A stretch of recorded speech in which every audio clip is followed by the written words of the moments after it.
Assalamualaikum warahmatullahi wabarakatuh. Kembali lagi dengan saya kawan-kawan di channel Kostrat Pancal. Baik, kawan-kawan, coba kamu pikirkan ini baik-baik. Mungkin kamu bukan gagal karena kamu bodoh. Mungkin kamu bukan miskin karena kamu malas. Dan mungkin semua strategi yang kamu sudah lakukan, kamu sudah pelajari tentang uang, sengaja kamu sabotase sendiri. Sengaja kamu sabotase sendiri. Tanpa sadar. Ya, tanpa sadar kawan-kawan. Karena ada bagian di dalam otak, di dalam dirimu yang takut kamu jadi kaya. Takut kamu jadi sukses dan takut kamu berubah. Dan sialnya kawan-kawan, bagian itu mengendalikan hidupmu. Setiap keputusan, setiap rasa ragu, setiap langkah-langkah mundur saat kamu hampir menang. Kawan-kawan, kenapa itu bisa terjadi? Karena ada algoritma kuno di dalam otak kita yang dirancang bukan untuk sukses, tapi untuk survive, untuk bertahan kawan-kawan. Dan dalam sistem yang kita hidup hari ini, bertahan artinya gagal terus tanpa kita sadari. Kalau kamu merasa hidupmu seperti jalan di tempat, kalau kamu merasa kaya itu cuma impian yang selalu hampir terjadi, maka duduklah kawan-kawan. Duduklah kawan-kawan dengan tenang, karena kamu akan mendengar sesuatu yang bisa mengubah cara otakmu bekerja. Iya, mengubah cara otak kita bekerja selamanya. Ini bukan sekedar video kawan-kawan. Ini bukan sekedar channel. Ini adalah pembongkaran terhadap otak kita sendiri.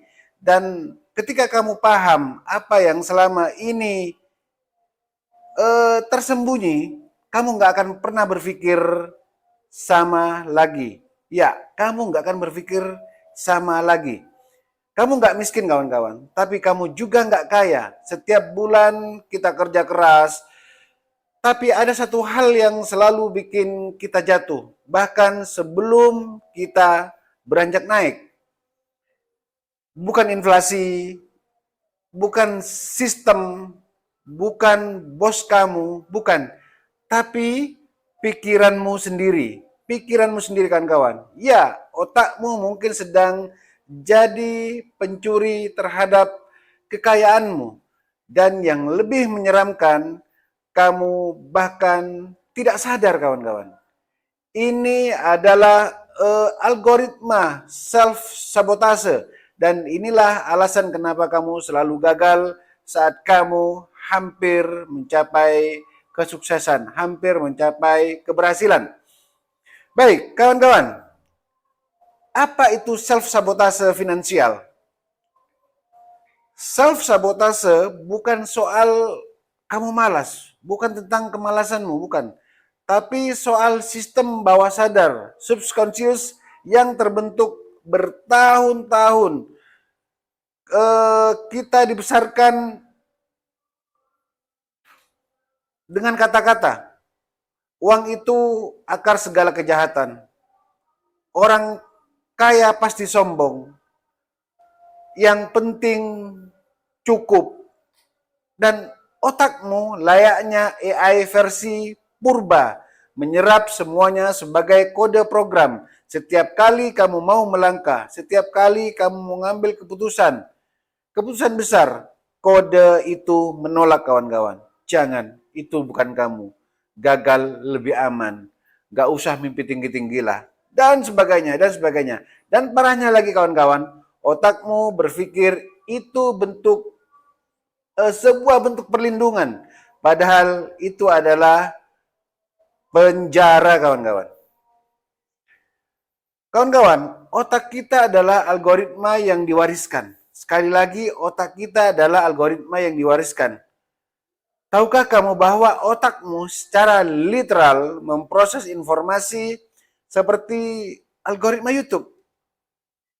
Algoritma media sosial, apa yang sering kamu lihat, itu yang akan kamu pikirkan. Sekali lagi, apa yang sering kamu lihat, itu yang akan kamu pikirkan. Apa yang sering kamu ucapkan, itu yang akan kamu percaya. Apa yang kamu yakini, itu yang akan terjadi sebagai sebuah realita, kawan-kawan. Otak kita menyesuaikan diri dengan input yang kita ulang-ulang, ada repetisi. Jadi kalau kamu setiap hari berkata, aku nggak akan bisa kaya, bisnis bukan untukku, atau hidup ya gini aja, maka algoritma otakmu akan bekerja keras untuk membuatmu benar. Karena bagi otak lebih penting konsisten daripada berhasil. Sekali lagi, bagi otak lebih penting konsisten daripada berhasil. Makanya kawan-kawan, kamu bisa kerja keras bertahun-tahun, tapi tetap muter di tempat. Seolah-olah ada invisible ceiling. Langit-langit tak terlihat yang membatasi kita.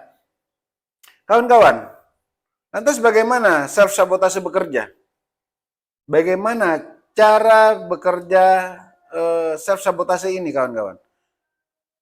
Contoh klasik self-sabotase ya, misalnya menunda peluang emas karena merasa belum siap. Satu, menunda-nunda. Selalu belajar tapi nggak pernah memulai. Yang kedua, menolak pujian karena merasa belum layak. Yang ketiga ya. Yang keempat, gagal di ujung kemenangan karena takut terlihat sukses. Dan itu kawan-kawan bukan karena kamu bodoh, tapi karena otakmu menyukai rasa familiar. Dan kalau miskin itu familiar, maka kaya akan terasa sebagai sebuah ancaman. Kaya itu butuh identitas baru, kawan-kawan. Dan identitas baru adalah ancaman bagi ego lama. Kawan-kawan, bagaimana cara membuka kunci bawah sadar kita? Sekarang kita berbicara tentang masuk ya ke dunia Neuro Linguistic Programming atau NLP. Satu fakta utama NLP, kawan-kawan, bahwa pikiran kita mendengar bahasa yang kita ucapkan. Dan pada saat kamu mulai mengucap kalimat-kalimat seperti saya pantas menjadi orang kaya, misalnya. Kemudian saya adalah magnet uang. Atau saya siap menerima kekayaan. Maka lama-lama program di otakmu itu berubah, kawan-kawan. Tapi nggak cukup hanya afirmasi. Sekali lagi, tidak cukup hanya sekedar afirmasi, kawan-kawan. Kamu juga butuh pertama anchoring. Sambungkan kata dengan gerakan, dengan action. Contoh, tepuk dada. Visualisasi, bayangkan dengan detail pagi dan malam. Kemudian ada repetisi, ada pengulangan. Ulang setiap hari selama 21 sampai 90 hari, kawan-kawan.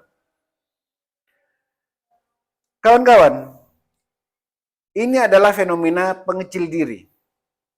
Kalau kawan-kawan pernah merasa bahwa kamu sebenarnya bisa lebih hebat, tapi menahan diri karena takut dibandingkan, takut gagal, takut tidak disukai. Selamat kawan-kawan, kamu sedang dalam mode pengecil diri dan itu sabotase dalam bentuk yang paling halus. Karena kamu nggak akan pernah bisa membangun kerajaan kalau kamu bahkan takut terlihat berbeda. Baik, kawan-kawan, teknologi, trauma, dan kaya di era digital ini, apakah mungkin? Ini sangat mungkin, kawan-kawan. Di era digital, otak kita diserang setiap detik. Notifikasi, scroll tanpa henti, dopamin shot, dari konten-konten receh. Dan tanpa sadar, kamu terlatih untuk pertama, fokus jangka pendek. Hati-hati kawan-kawan. Yang kedua, lari dari ketidaknyamanan.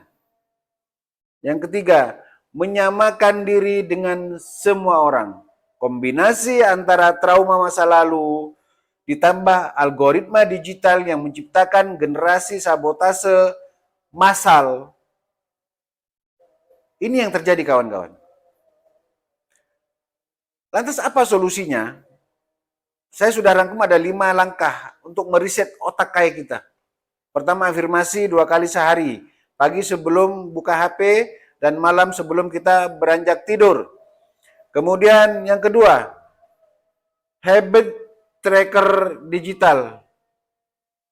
Gunakan Habitica, Strike, atau Notion untuk track progress kawan-kawan. Pakai aplikasi. Yang ketiga, kurangi paparan negatif, unfollow akun yang bikin kamu merasa kecil.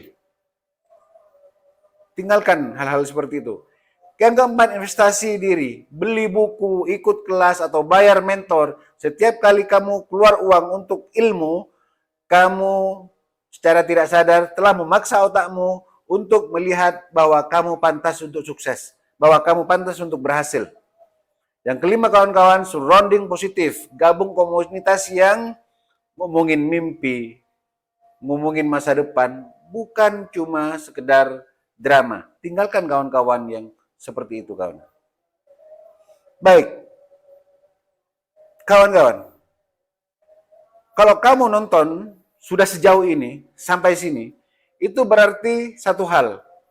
Kamu sudah siap. Siap untuk berhenti sabotase diri sendiri.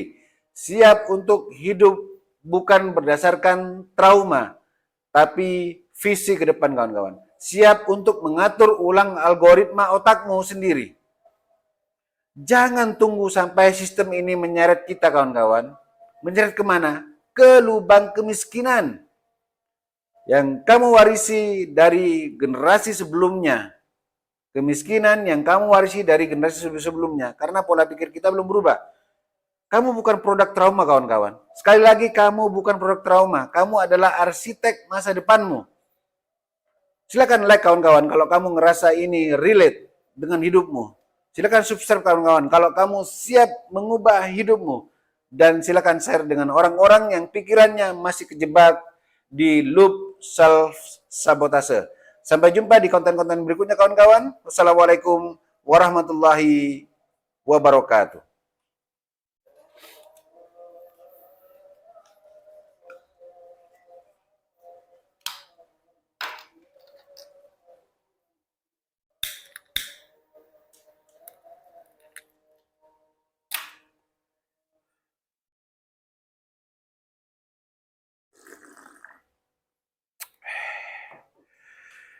Alhamdulillah.